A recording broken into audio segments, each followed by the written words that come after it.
الابصار وبلغت القلوب الحناجر وتظنون بالله الظنون. جب دشمنوں کے لشکر چاروں طرف سے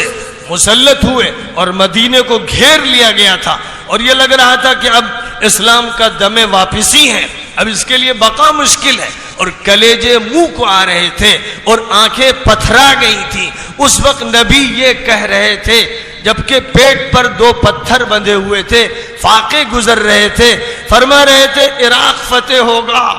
شام فتح ہوگا, یمن فتح ہوگا. یہ اس ایمان کا نتیجہ تھا جو اللہ پیغمبروں کو دیتا ہے اور پیغمبروں کی جوتیوں کے صدقے میں صحابہ کو دیتا ہے اور صحابہ کی کوششوں کا نظارہ کر کے تابعین کو دیتا ہے. اور یہ ایمان پھر نسلن بعد نسلن اللہ کے نیک بندوں میں منتقل ہوتا ہے اور ان کے ایمان کی چنگاریوں سے روشنی ہوتی ہے اور امت کو ہمیشہ انہی سے آگ ملتی ہے, انہی سے شعلہ ملتا ہے جس سے دوبارہ ایمان فروزہ ہوتا ہے. یہ سلسلہ ہے جو اللہ کی طرف سے قائم ہے. جو کچھ بھی ہے اللہ کے ہاتھ میں ہے, اللہ کے علاوہ کسی کے پاس کوئی طاقت نہیں ہے. اگر تمہارے دل میں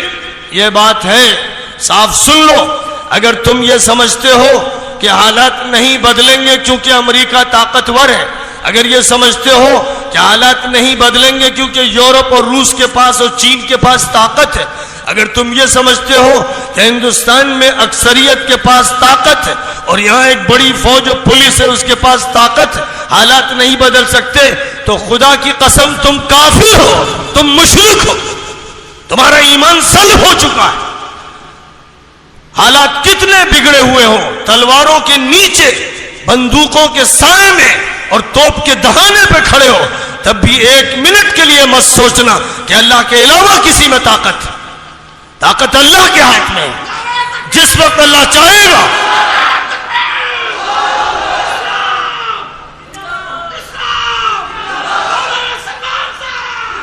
جس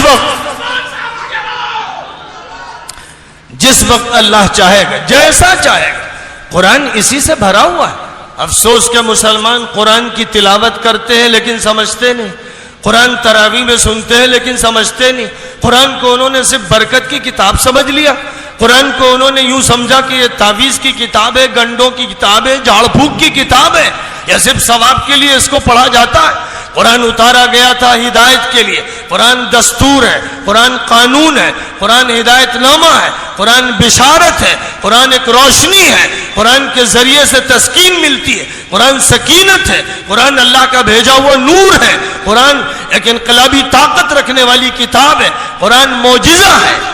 ایک معجزہ ہے. جیسے معجزہ حضرت صالح کو دیا گیا اونٹنی کی شکل میں اور حضرت موسیٰ کو دیا گیا لاٹھی کی شکل میں, ید بیضا کی شکل میں, اور جیسے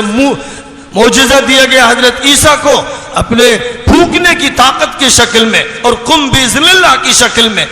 ویسے ہی بلکہ اس سے زیادہ طاقتور,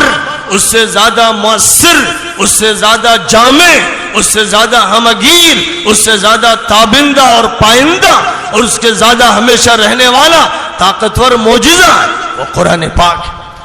قرآن پاک کا معجزہ اس امت کو دیا گیا ہے اور پیغمبر اپنے معجزے کے ساتھ رخصت ہو گئے. حضرت